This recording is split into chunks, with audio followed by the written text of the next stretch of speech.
What are some of the most powerful secrets that makes relationships and marriages to work? What are some of the most powerful things that we need to know in order to make our relationships and our marriages to work? So whether you're single parent, you are divorced, separated, whatever your status is, we want to look at some of the things that makes for healthy, productive, and high-performing relationships. And I'm very confident that that's what you want. You want your relationship to be healthy.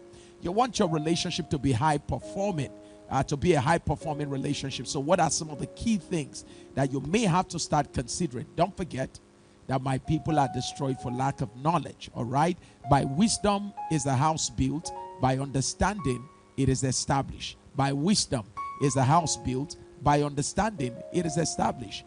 Wisdom and knowledge shall be the stability of your time.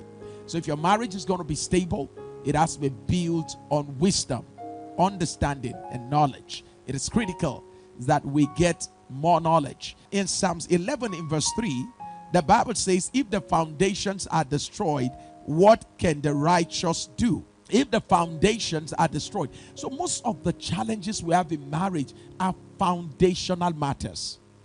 Most of the challenges we have in our relationships are foundational, very basic issues. But no matter how wonderful, how glamorous a building is, if the foundation of it is faulty, the building will not last. The building will not withstand the test of time. So it's critical that we revisit foundations so that we can be successful when it comes to our relationships. All right?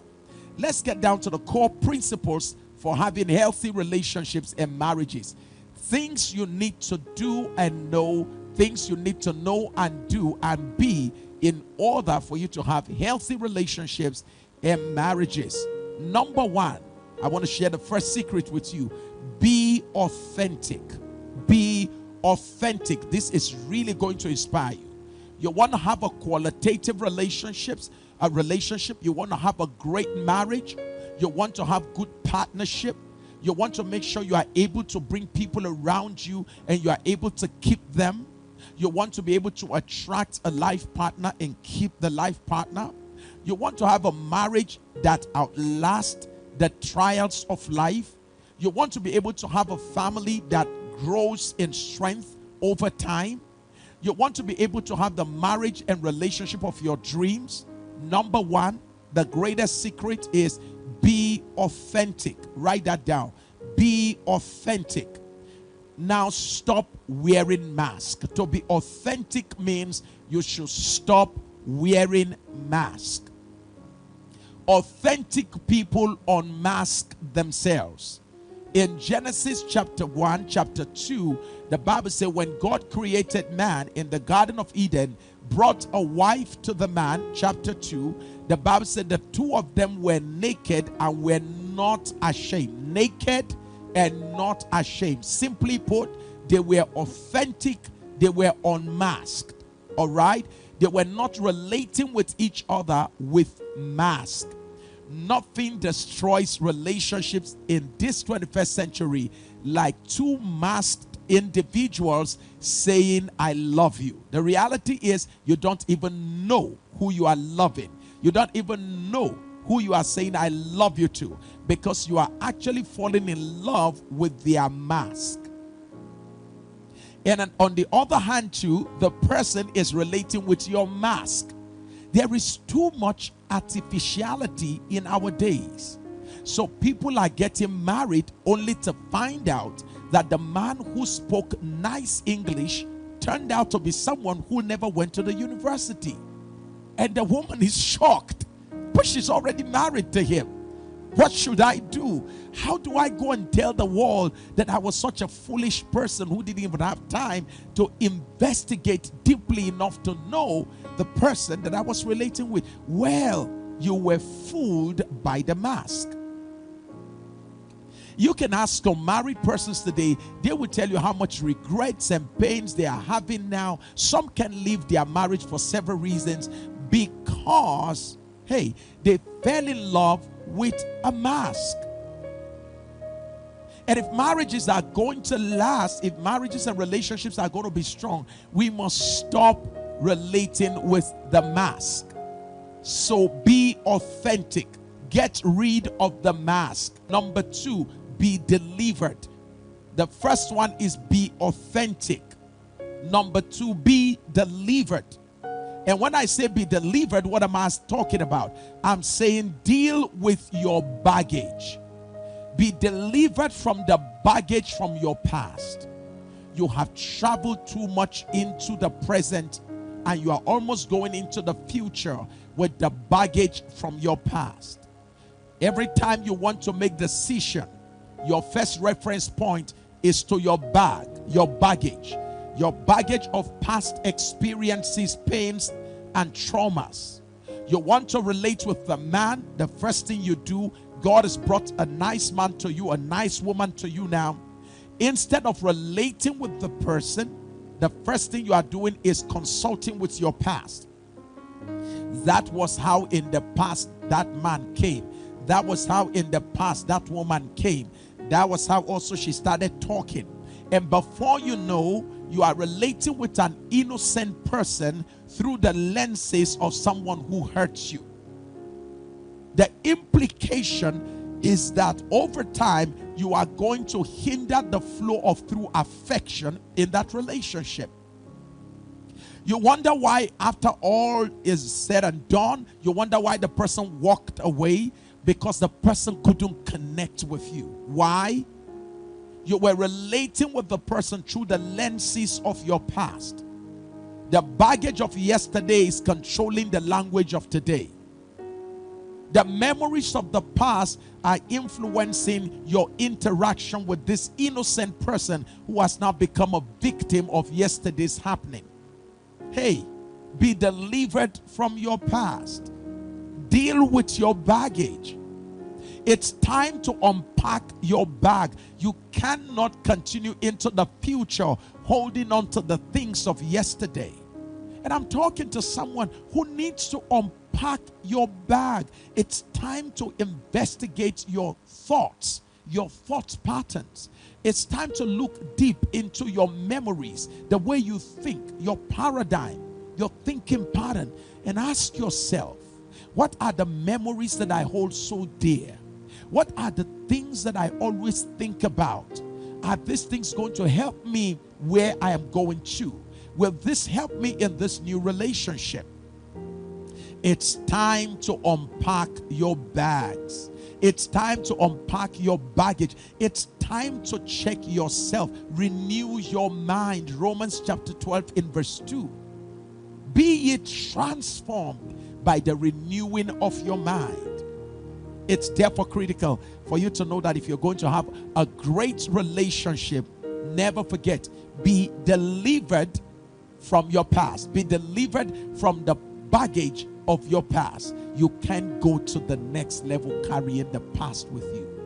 Don't complicate the life of an innocent person with the things that have happened to you in the past. Don't allow an innocent man or woman become an object of suspicion because of what somebody did to you in the past. That was then, this is now. That was him, this is somebody else. Number 3, be trustworthy. You want to build a wonderful relationship. You want to build a healthy relationship. One of the powerful secrets to building a healthy relationship is to be trustworthy. To be trustworthy. Because if you cannot be entrusted, if you cannot be trusted now, you cannot be entrusted with the future. Write that down. If I can't trust you now, I can't entrust you with my future. So if you're going to build a very strong and healthy relationship, you must learn to be trusted. You must learn to be trustworthy. It is very, very critical. You cannot be entrusted with the future if you cannot be trusted in the present. You need to write that down. You cannot be entrusted with the future if you cannot be trusted now. It is critical to note that. Listen to this. In Proverbs chapter 20, in verse 7. The righteous man walks in his integrity. His children are blessed after him. So what we are saying is, You must learn to walk in integrity. You must learn to be trustworthy. That when you say, I love you, you mean it, and your words can be trusted. Not that when you say, I love you, it is a word you have given to 3 other individuals. You can be trusted. If you say, I'm going to the office, and if you say, I am in the office as at 10 p.m. in the night, let it be that you can be trusted to be in the office. Let it be that when you say you're on your way home, you are actually on your way home. Be trustworthy. Make sure that someone who is in a relationship with you can truly trust you. Once the instinct of an individual begins to question the trust that they have for you, it can be the beginning of very serious situations in your relationship. Number 4, if you are going to build a very successful relationship, never forget this: be sacrificial. Be sacrificial. You must be willing to give up good things for great things. You must be willing to give up what you want for what you need. No relationship becomes successful without sacrifice. And in sacrifice, maturity requires that there are certain things you like but must give up so that you can truly get what you really, really need in your relationship. You may have to give up going out at certain times so you can spend more time with your partner. There is no successful marriage, no successful relationship without sacrifice. One of the ways by which you know that you are in relationship with a baby who is dressed up as an adult is that babies don't like to make sacrifices. When you give your kids chocolates and all of that, they don't like to give it to you. They like to hold on to it.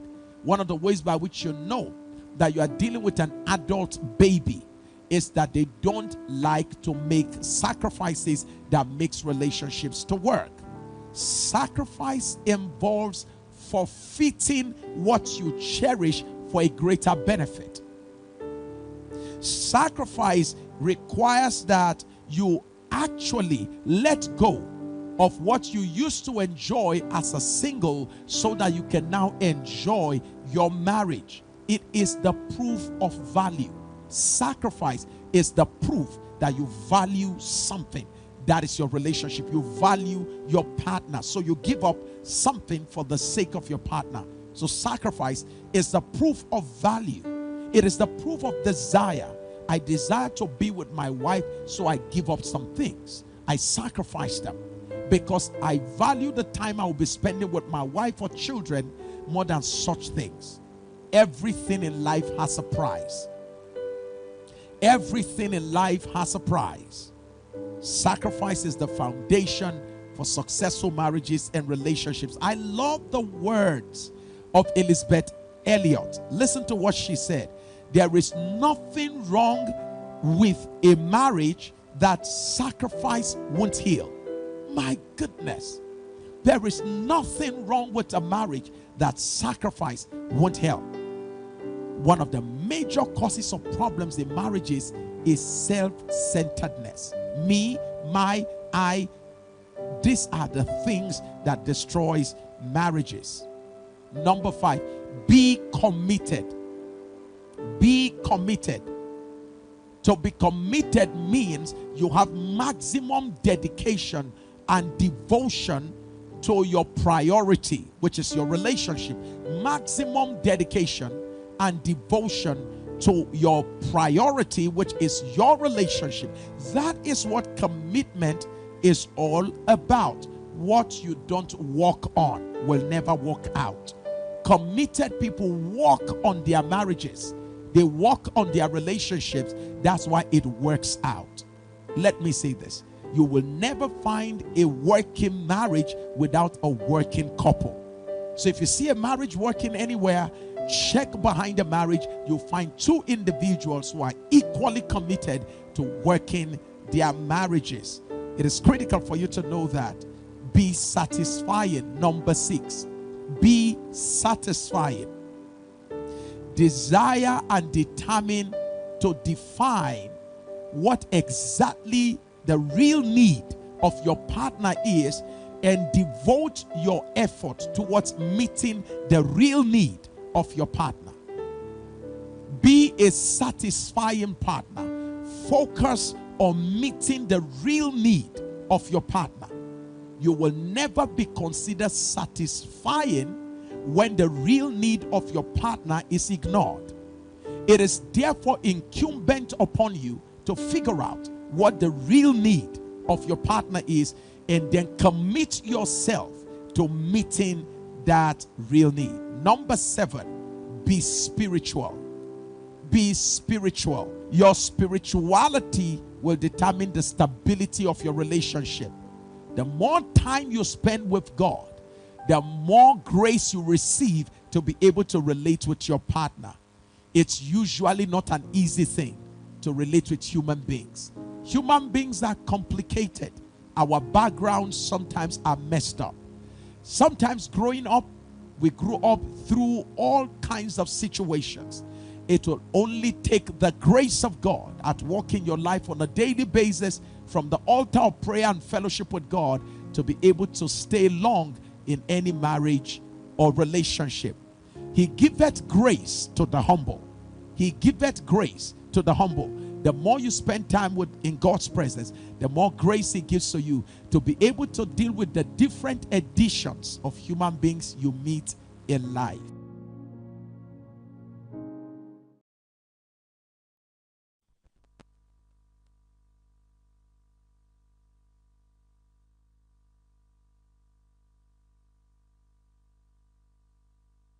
What a moment it was listening to the summary of the last session that we had on the Relationship Masterclass. I'm sure that was quite refreshing. I'm sure they're going to bring down the frequency so I'm not having the feedback, But once again, thank you so very much for joining us today on this Relationship Masterclass. It gladdens my heart that you took the time out to join us. And today I'm going to be taking you on something that every one of us need to give attention to. I want to talk to you about why relationships become unhealthy, why relationships become broken, why marriages become divorced, why marriages are not, so to say, enjoyable by many. I want to share with you today why even common relationships sometimes are faced with many challenges. It's not about him, it's not about her, it's not about them, it's about us. Today, it's not a time to focus on someone else as I talk about the things that I want to share with you. I want to talk to you today about you.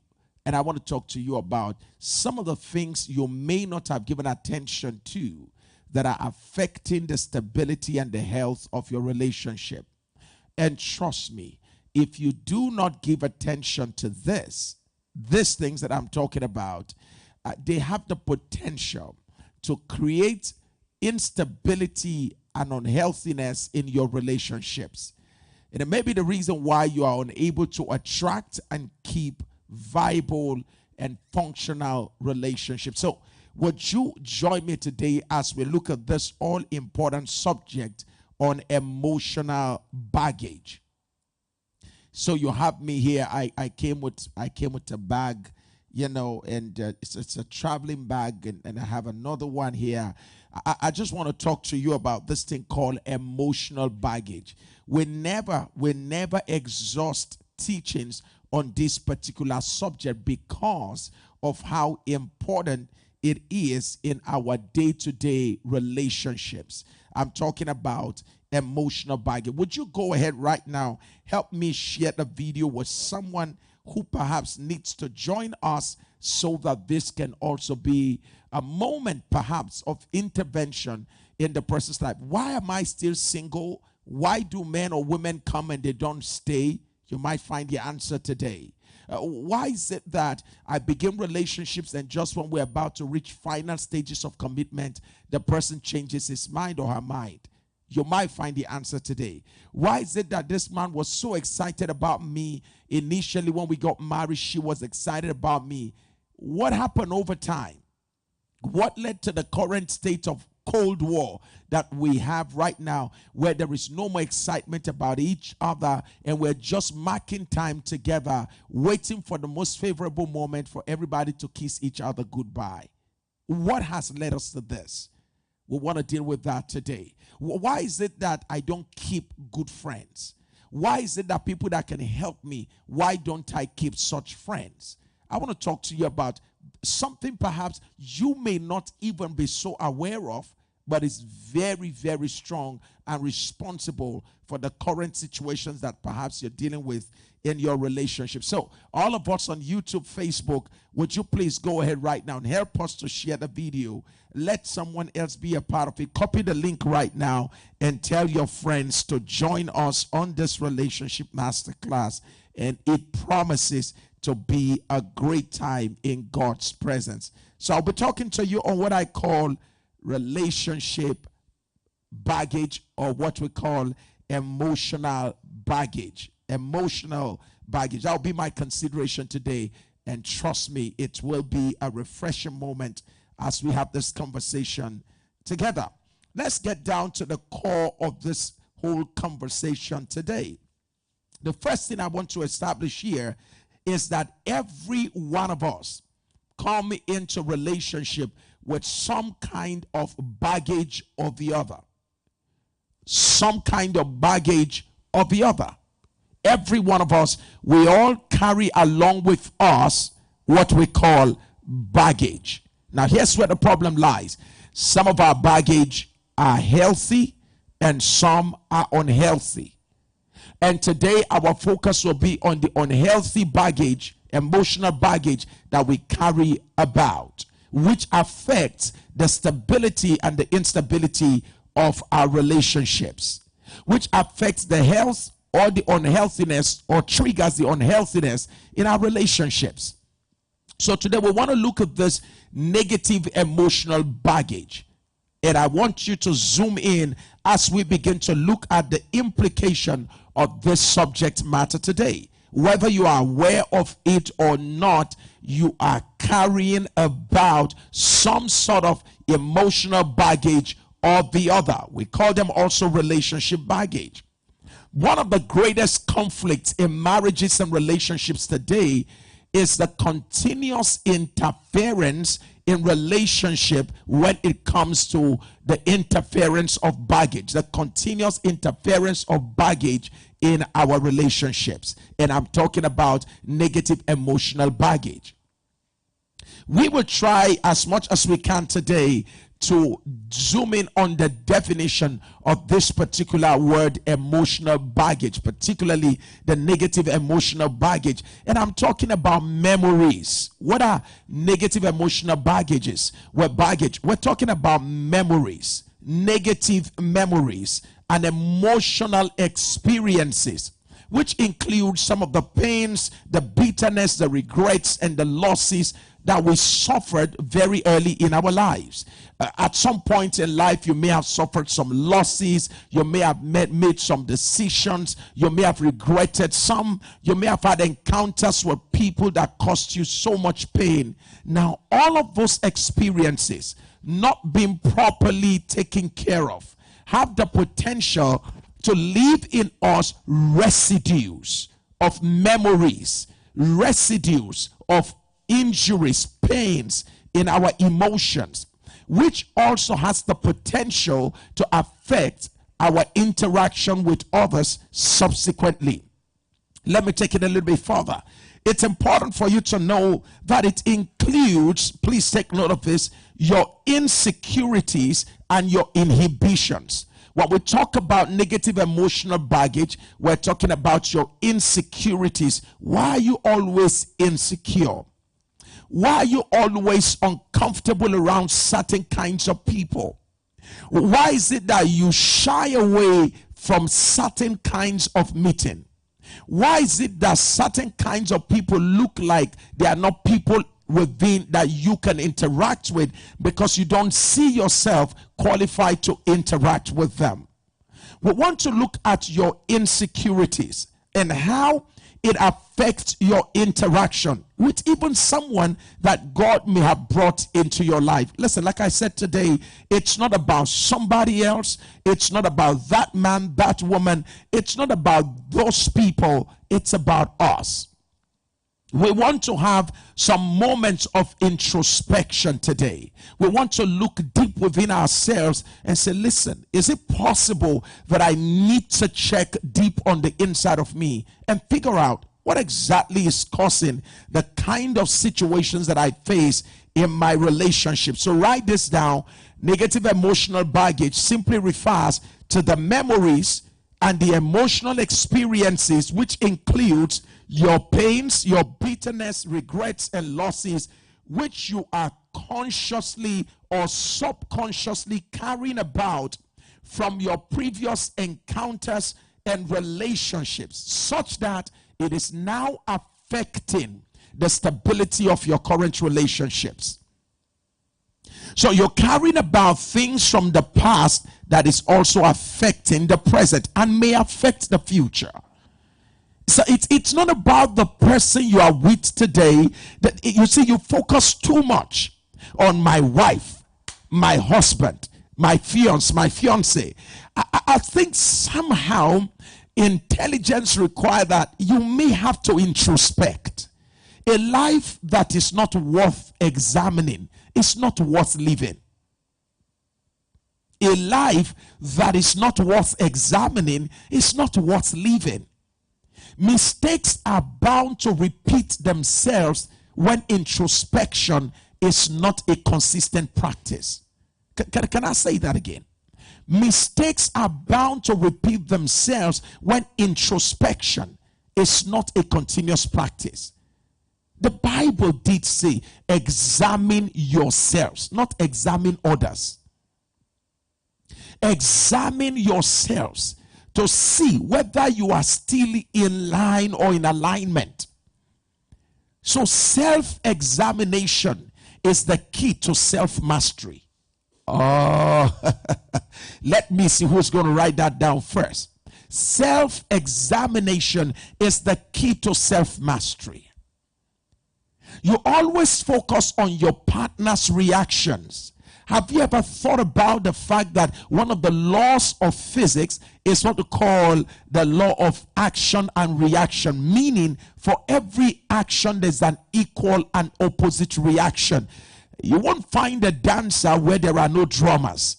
Is that okay? And drummers will cease to drum when dancers cease to dance. So you find out that always things trigger things. Nothing just happens. Nothing just happens. So it's critical that you spend some time and introspect. Take some time out to always take off the light and just be in a state of quietness and look at not him, not her, not them. Look at yourself.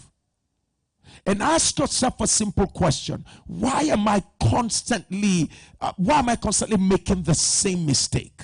Why am I constantly being attacked for the same thing? Why are people always avoiding me for the same reason? Why is my wife always complaining about the same thing in my life? Listen, a life that is not constantly subjected to self-examination is a life that will cause so many around it pain. So self-examination is the key to self-mastery. Emotional baggage includes your insecurities and your inhibitions. Why don't you like to talk? Why don't you like to engage? Why don't you like to relate? What internal conversation are you having that is restricting and regulating your external interaction? Can I have that again? What internal conversations are you having that is restricting and regulating your external interaction? You're supposed to reach out and speak with your partner. You want to talk with your wife, but you can't tell what it is. There's a voice on the inside that tells you, don't go. She will react badly. So you are constantly being externally regulated by an internal conversation. When you're supposed to reach out and hold your partner, the rejections of yesterday will have a conversation with you from within and say, don't hold too much. You held yesterday. You remember you held years gone by and someone pushed you away. And you don't even know that the reason why you can hold is because the memories of the past in the subconscious is actually influencing your conscious behavior. Don't say, I know what I'm doing. The reality is that most of the things you are doing is coming from subconscious. It's coming from what you call your subconscious programming. Memories of interaction over the years. So you are afraid to engage, you are afraid to talk to somebody because the voice of rejection from the past is telling you not to forget that this one too will reject you. You are afraid to be deeply committed into a relationship because someone that you had vested your faith and your trust in before had walked out on your life. So something always tells you deep within, if my friend, my father, my mother could walk out of my life, who else can't walk out? So it's better for me to hold relationships loosely. So you lack deep sense of commitment because of the subconscious programming that comes from the place of abandonment. So the wound of abandonment is causing the ripples from yesterday's shore to come into the shores of today's pleasure. So you are not enjoying your life today because of the things that have happened in the past. Oh my God.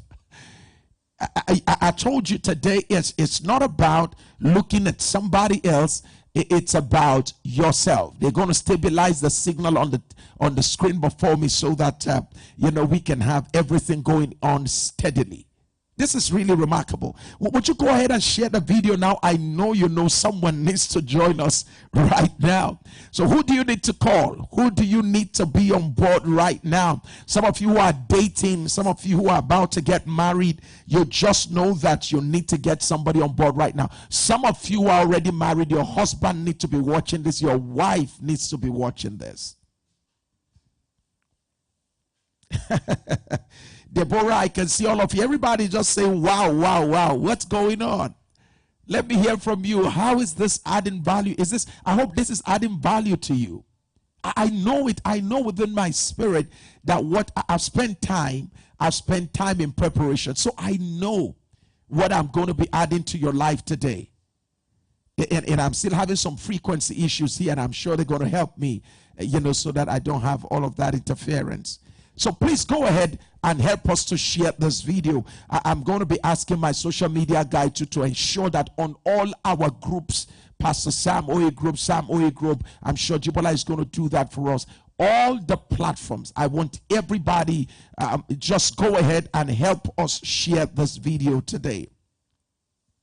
Let me quickly say that emotional baggage, like I said, includes your insecurities, your inhibitions that you have carried from previous exposures, encounters, and experiences in life.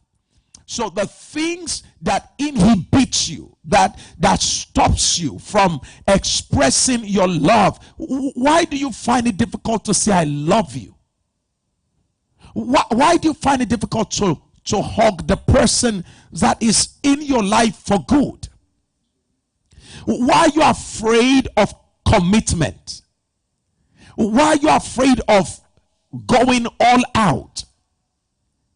Certainly, the interactions of yesterday and the pains thereof. Listen, it might even be the early interaction and pains you had in your marriage. It has the potential, when most of you, yourself, your husband, you are 5 years old in marriage, trust me, don't forget that the early stage of our marriages were stages of norming, forming. They were stages of confronting, where we're getting to learn each other. In those early stages, if you are not careful, You are going to let the childhood behavior of your partner to form in you an identity about your partner, which regulates your relationship over time with the adults your partners become. Did you hear what I just said now? This is very critical. There are some of you watching me right now. You are relating with your husband or wife based on something that happened 25 years ago. How she treated you, how he treated you, but he has since matured. She has since matured. She has since become a better version of herself. She is more refined. He is more refined now. But you know what? The only person that still has what we call arrested development, someone who has not been able to move from the past, is you. Every time you look at your partner, you see your partner through the lenses of what happened 2 years into the marriage, 1 year into the marriage. This is 18 years into the marriage, but the identity formed when the marriage was barely 2 years, 1 year, 6 months, still controls the narrative of your mind and influences the conversation that you have with your partner. I'm sure God helping me today with the frequency cutting off and on. I'm sure that they will help me on this. I literally need their help here. All right. So, but let's get straight into it. So don't forget that emotional baggage includes insecurities and inhibition from previous exposures, from previous encounters and experiences. You know what Paul the Apostle said? Paul the Apostle said something. He said, when I was a child, I spake as a child. When I was a child, I talked like a child. I acted as a child. But listen to what Paul then said. He said, now that I am an adult, matured, I have put away childish things. Let me ask you a question. If you happen to be the wife of Paul when he was a child, would you still be holding on to the childish behaviors of Paul when Paul has migrated to becoming an adult? And that's exactly where many of us are in. We're still holding on to the childhood version of our partners when they have actually moved on to become something else, but you can't see what they have become because you are stuck in their past. They have moved on, you are stuck. You need to be unstuck. You need to come out of that, because the new version of your partner can't relate with the old version of himself. Therefore, that person can't relate with a mindset from that past that is trying to control today. I like you to share. This is, I am getting super excited, and whilst I wait for them to do whatever they can help me do here, you know, it's interesting. And I can see all your comments. I can see all the comments coming in. John, I thank you so very much. I see you saying, wow, thank God I did not miss this lecture. Thank God I did not miss this lecture.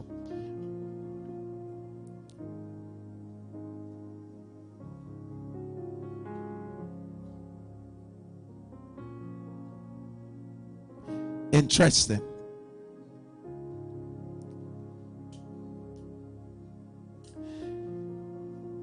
All right, Vivian.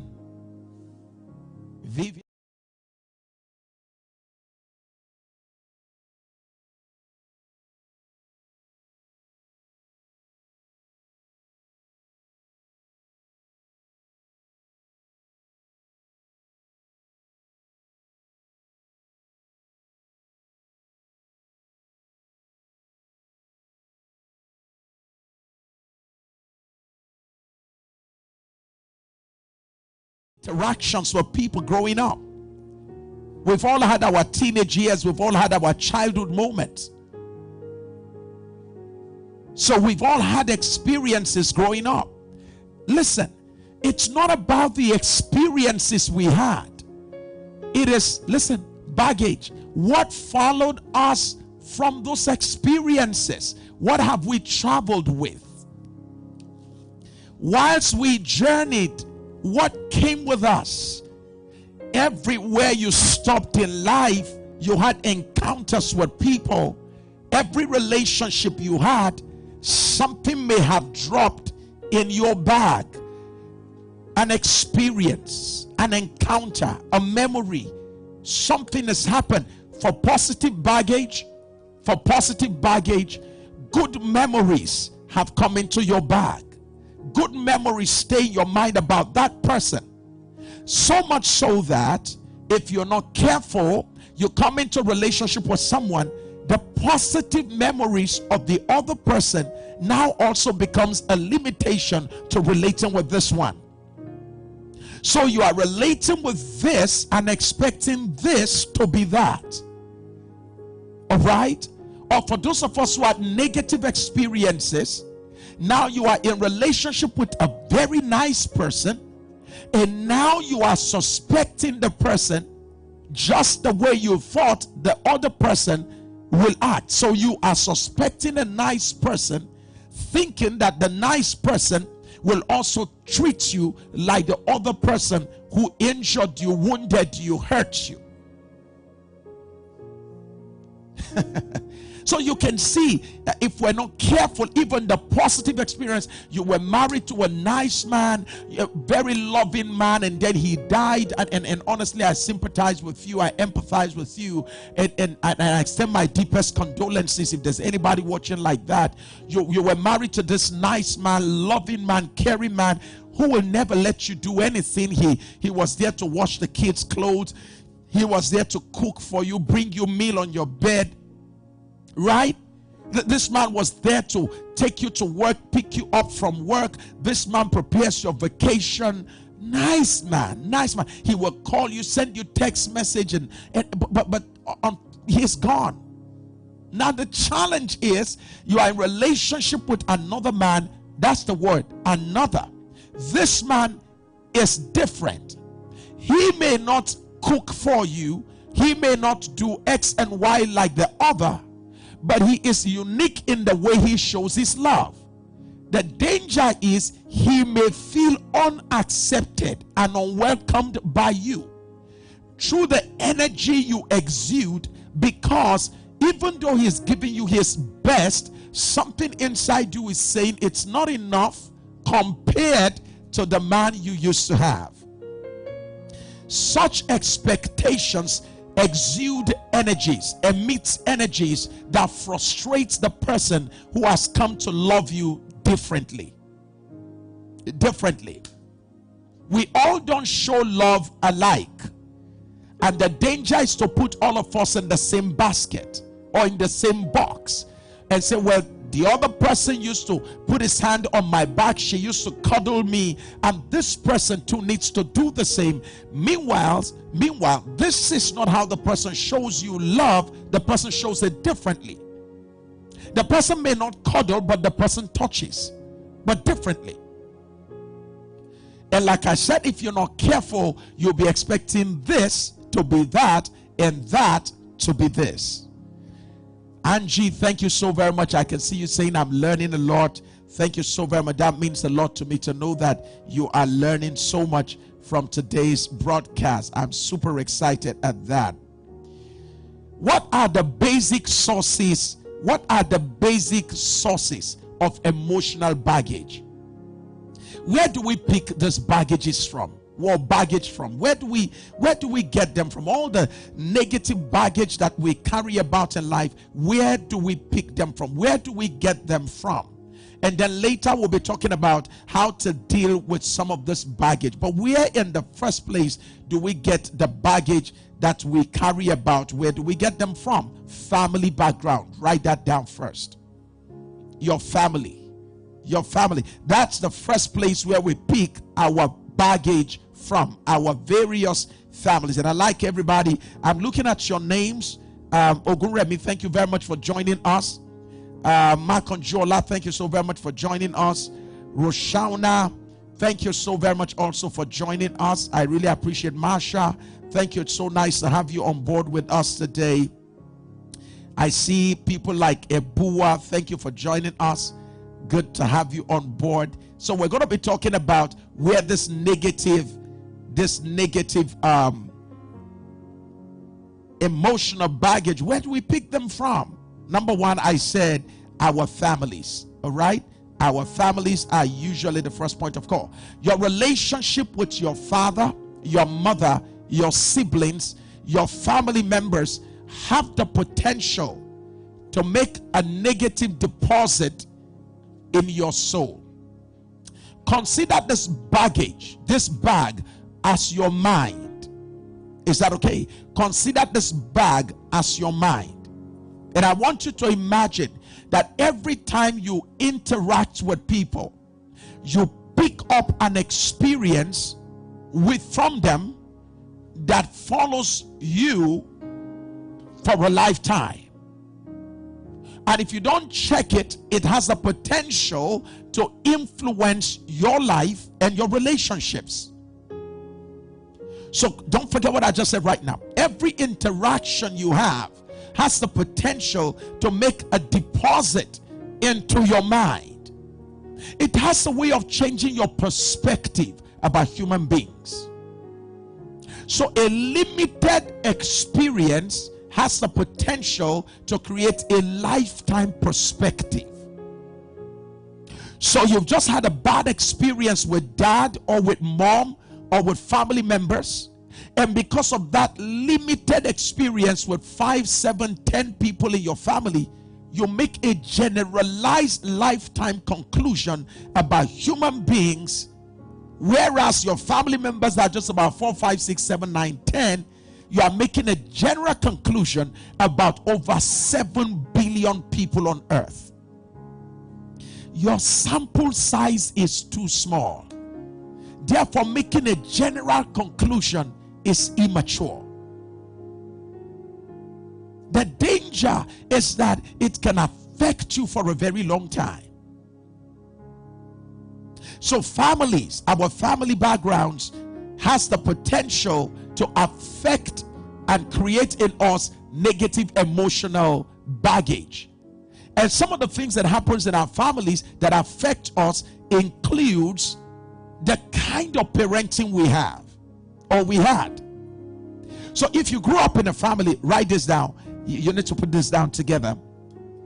If you grew up in a family where there were rules, regulations, but no relationship, we say you come from an authoritarian family background, it has a way of making deposits in you that strips you of emotional connection. You grew up in a family where there was no cuddling, no hugging, no kissing, nobody holding you, no kinesthetics, nobody touching you. You grew up in a family where nobody speaks nice words to you. The only thing you hear are rules, just regulation. Come here, go there, stand up, move, do this, do that, don't do that. If you do that, just rules, regulations. And those of us who are ladies cannot even think about your father ever holding you in his hand and hugging you, and your father just giving you a peck on your cheek. You can't remember that. Maybe it never happened. You didn't have a good male-female relationship between you and your father.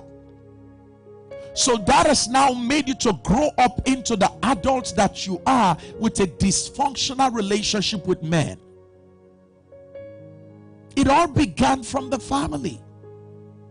And for some of us, apart from the rules and the regulations that took place without relationships, some of us were emotionally and sexually violated by the ones that we trusted.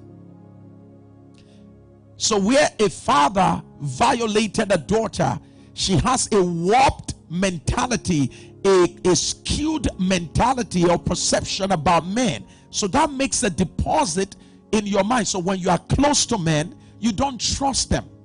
Because if a father that I trusted could do that to me, who else won't do the same to me? So you find out that our interactions and our exposures, starting from the family, has a way of affecting our emotions. Wow.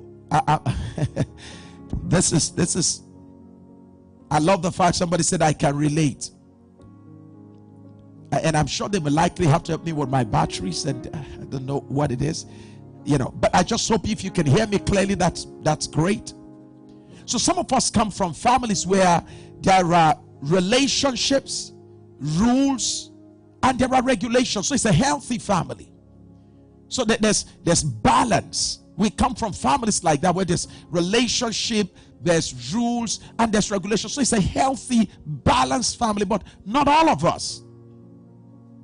Because some of us actually come from families where there were no rules, no relationship, no regulations. You were left to grow on your own by yourself with yourself. So you became very independent from childhood. And now here's a problem, because nobody checks on you, nobody cautions you, nobody challenges you. These things from. We pick them from our experiences, from emotional damages, wounds, and pains. Where do we get them from? Mostly premarital experiences. Premarital experiences from multiple sex partners. The multiple sex partners we've had, but for memory of pain, so you feel pain even when there is no pain.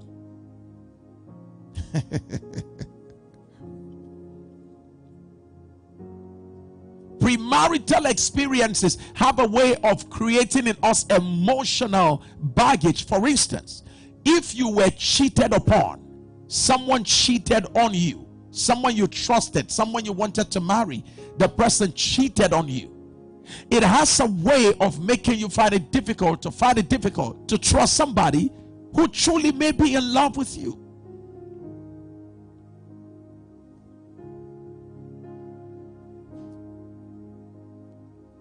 So don't forget that.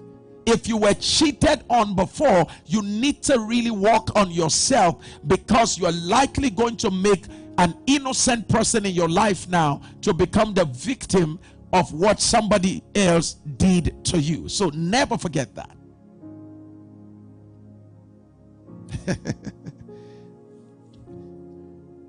It's also possible that you cheated in your previous relationship, or even in your current relationship, and you're dealing with guilt. I work a lot with married persons who cheat whilst being married. I work a lot with married couples, individuals who are married. I mean, I'm talking about high profile marriages, individuals who are different levels in society, who for whatever reason, husband's preoccupation with work, wives' commitment to assignment, and some who are clergy, the husband is so busy with ministry, didn't have time for the wife. And I deal with a lot. I work with a lot of couples, and part of the the whole business is to make sure that these matters are not brought to the surface, because it can destroy marriages.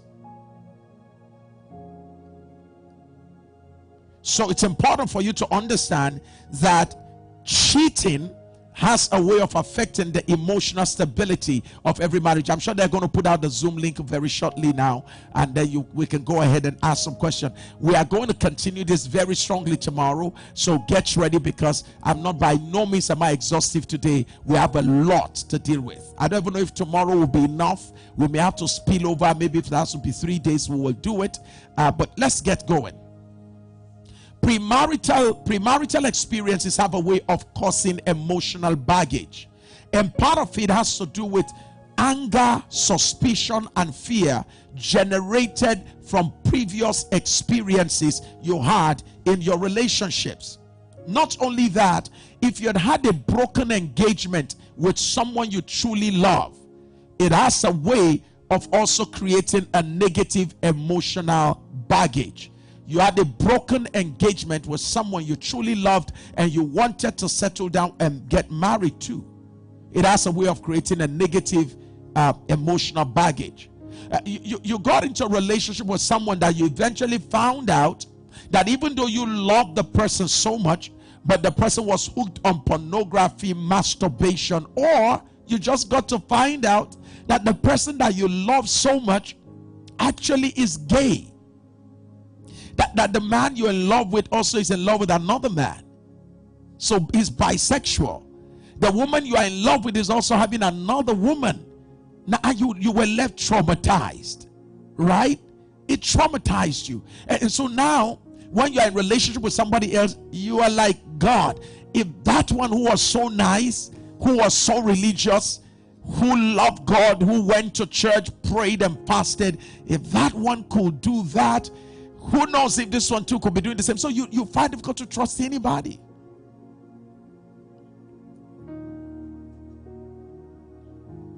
So these are some of the sources of negative emotional baggage. Number 3 is bad courtship. Bad courtship or marital experiences. For instance, if you had emotional divorce, you were courting somebody, you wanted to marry the person, or you got married and you got to realize that the person is emotionally divorced from you.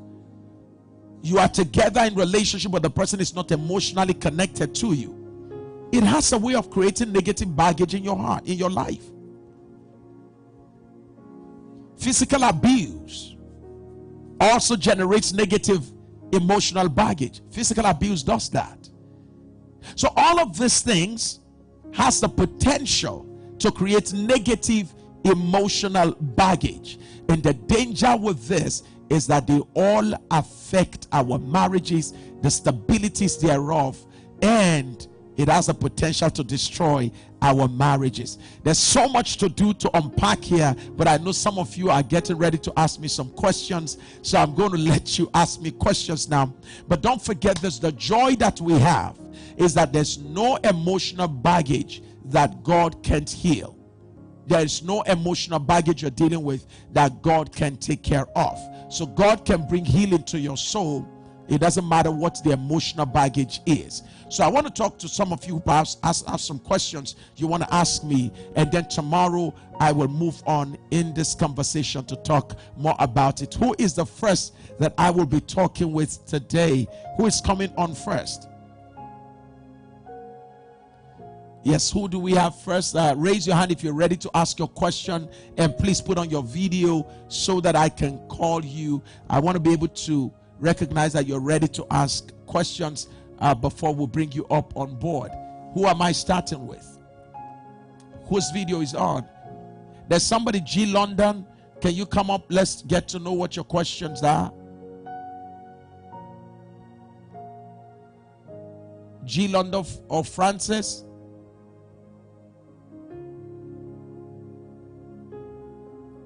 Do we have their videos ready? Huh? Okay, they put up. Can you all please put on your video? If you came on board to ask questions, put on your videos and go. I need you to come quickly to ask your questions.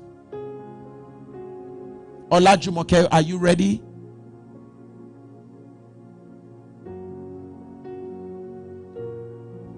All right. I think there may be some technical issues.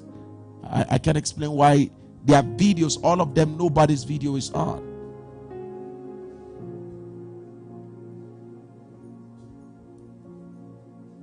I mean, I'm just imagining that everybody's video is not on. How's... All right. I think what we're just going to do is to leave all of that. We're going to come. Our time is up. So what we're going to be doing is that we will come in tomorrow, please. I'm sure all the technical hitches will be resolved. And tomorrow, everyone that will be coming on board tomorrow, we're going to be taking this deep into the heart of it tomorrow. And everyone that will be coming on board, you will make sure you come with your videos on and be ready to ask your questions straight away. I look forward to. I see Mercy Arisa, you have come on, so let me give you the permission before I switch off to ask your question. What's your question, Mercy?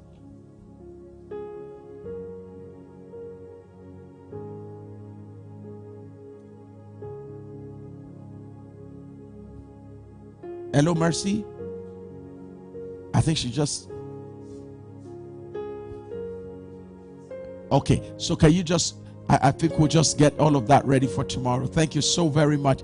It's been a great time talking to us. We're going to continue on this subject. I think there's Techno 7. I'm seeing Techno. Some of the videos are just coming in now. Okay, Techno 7, can you ask me your question?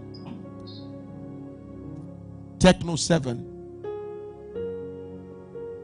Yes, ma'am.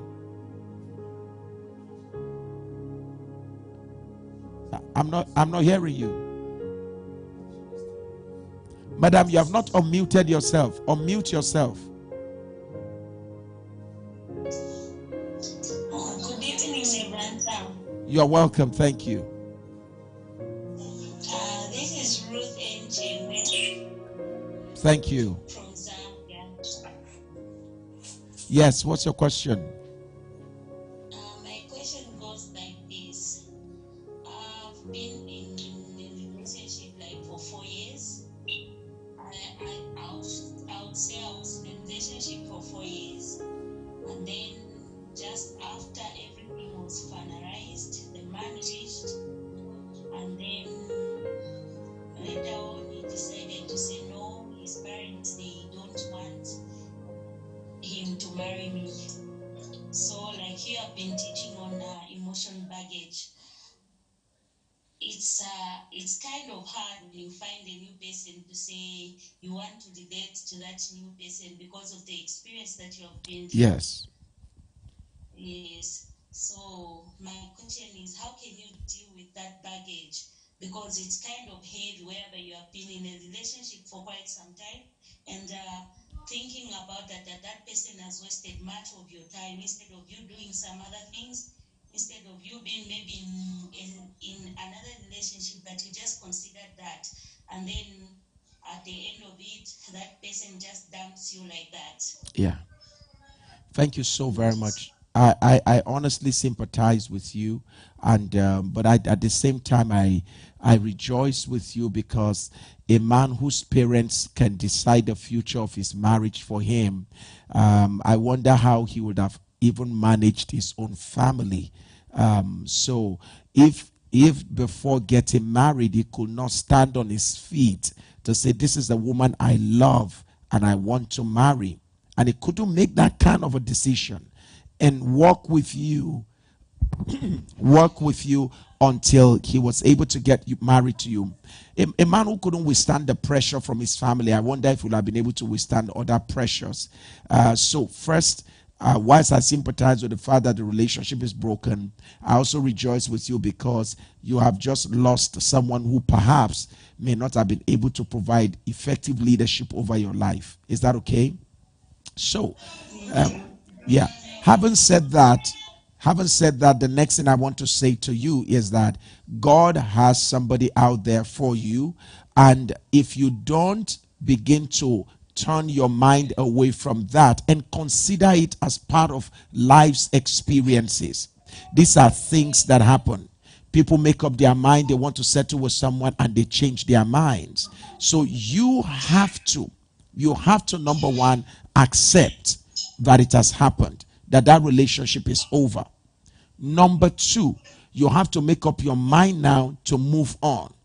Number three, I want you to know that there are better men out there. So the first thing is to believe that there are still better men out there.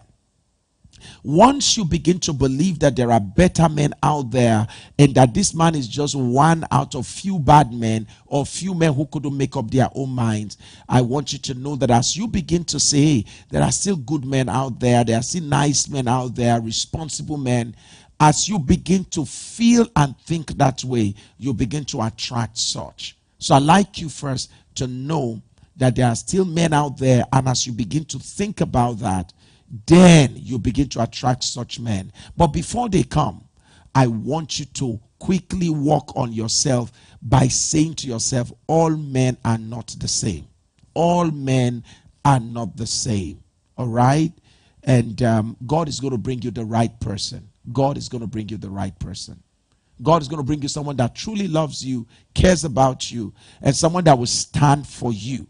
no matter what the situation is. I know that person is coming to you. All right, just keep looking good and keep being good. All right. Thank you so very much. And greet. Is that your mom around you? Just greet her for me. God bless you, ma. Yeah, she's my daughter, and she wants her to pray for her. She'll be sitting for exams next week. Oh, interesting. Well, I pray for you in Jesus' name.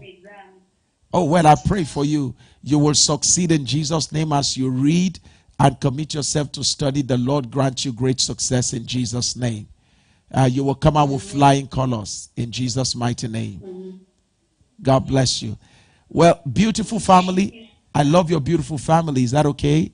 Thank you so very much. All right. Okay, let me get to the Zoom user. The Zoom user, what's your question, sir? Yes, you're raising your finger. What's your question? Good evening, sir. You're welcome, sir.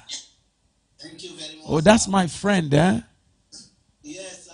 George from Sweden. Yes, sir. What's the question today? The question, not actually a question like that. I think the last time we spoke, and I told you I want to have a private talk with you. Yes. And you asked me to call the message line, the number you call when we want us to pray for us. Yes. So I've been trying that number. No one is speaking it. They will just end it. I've been trying it. I cannot reach you. Okay, sorry. Right now, a number will be projected on the screen. Now, Jibola is going to project a number on the screen. When that number is projected, you make sure you reach out to them. I'm sorry, I guess they should be receiving too many. We're receiving so many calls from all over the world. Is that okay?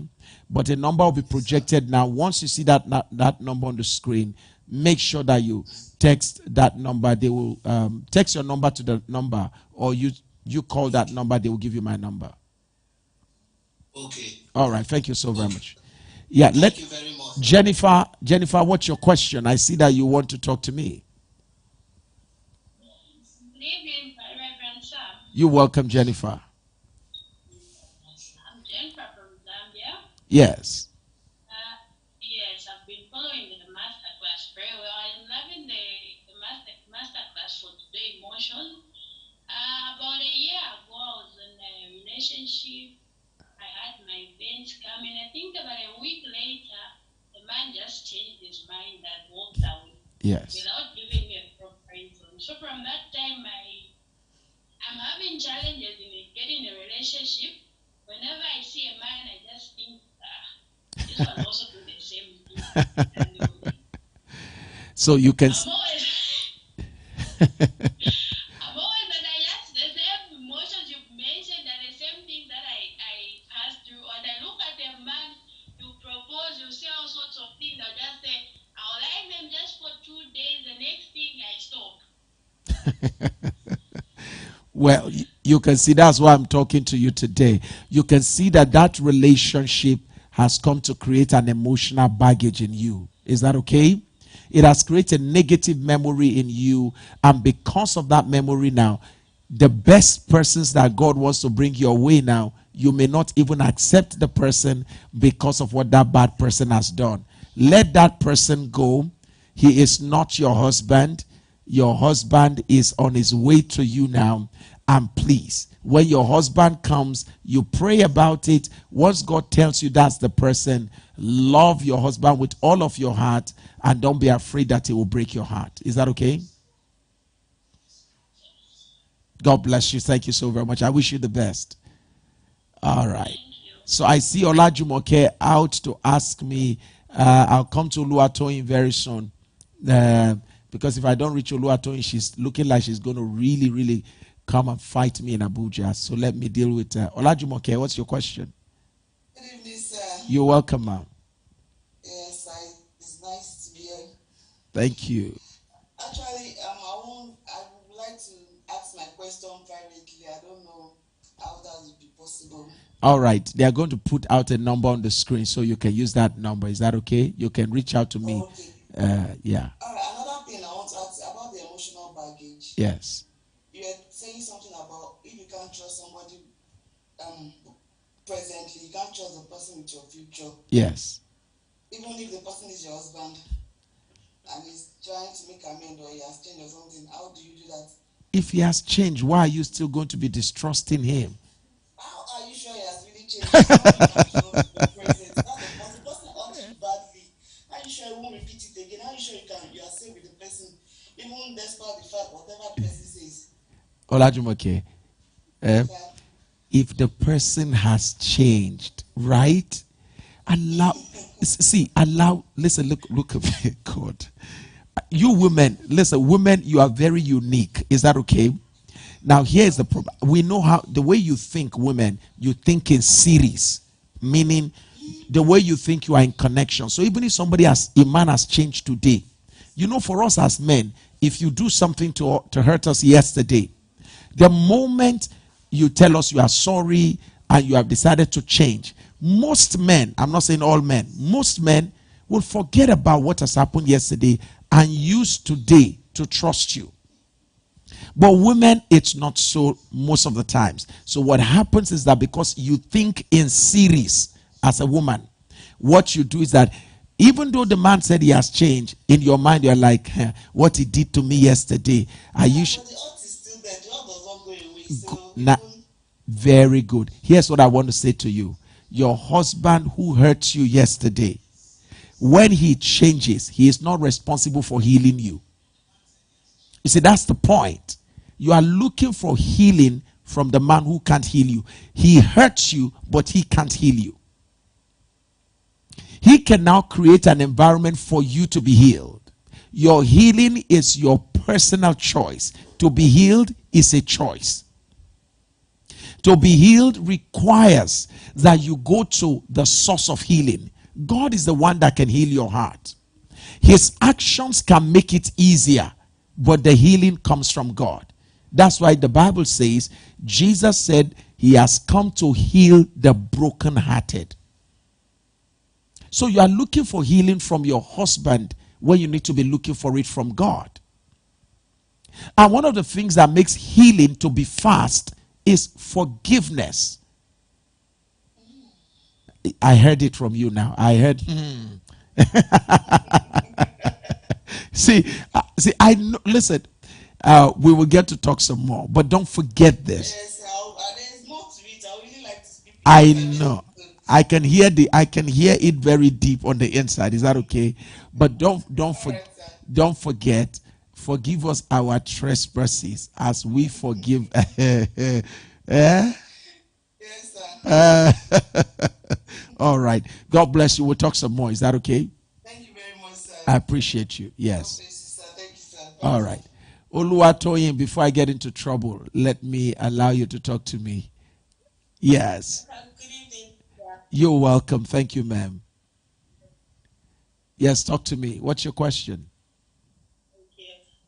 My question is okay, not like a question. I don't know what to do. My past relationships, they keep complaining that I'm not generous in my emotions. I hold back a lot. Like a couple of guys have told me that I'm more like the guy in the relationship. Yeah. Like I'm just, I'm so independent. I'm not so emotional. But for me, I feel I try to give my best. Though sometimes I try to be indifferent because I don't want to be forward. So it's been on and on like that. Got you. And I really don't know what to do. Thank you so very much. That will require sometimes, since you have access to me, so that will require that sometimes you may need to find a way to come see me. We need to sit down and talk because I may need to go back to your childhood. Were you raised more by your mom or your dad? Yes, sir. Were you raised by your mom or your dad? Both parents, but Uh-huh. I think my dad had more impact on us. What kind of impact? Both parents. Okay, like my dad was always there to do things for us, and then growing up, I took after him, kind of, I think. always doing things on my own, and you know, and he was a disciplinarian. Yes, my Okay. dad was a disciplinarian. Okay. Just like you said, Okay. the love aspect. Yes, he loved us, but he was just too strict. And you took after him. I think so. I think so. Do you think you are strict? Do you think you are strict? Yeah, so You think you're strict? that extent, I think I'm. I don't. It's, hello. Yeah, now I'm with you. Now, I just wanted to know, have you had people tell you before that you are very strict? Okay. Have you had people tell you that you are very strict? Hello, sir. Okay. I don't think I'm very strict. No, I'm a very soft person. No. But No, the question hello, is, sir. it's not about what you think you are. I'm asking you this. Have you had people tell you before that you are very strict? Oh, the line is breaking. Okay, wow. I think Oluwatoyin's network is really challenging. So I may not be able to continue. Oh man, there's so many of you that have come online now. You know, we're going to continue tomorrow. So let's allow us all have a break. We'll continue tomorrow. Oluwatoyin, I will get you, find time to see me so that I can walk with you. Is that okay? I just wanted to know if people have once told you, some people have told you that you are strict. Have you heard that from people telling you that you look strict or you act strict? It's important to know what people feel about you as against what you think about yourself. All right? And usually what people feel about you is shaping their perspective about you. You may not be what they feel, but if that's what they say they feel, you need to give attention to that. Yeah. Okay, sir. God bless you. Thank you so very much. Well, everyone, this is where we must call it a day today. Thank you so very much, and God bless you. I love you so very much, and we'll continue tomorrow, bright and early, 5:50 a.m. West African time, just to have a time in prayer. I love you so very much, and I'll see you. Until then, this time we're saying keep on keeping on.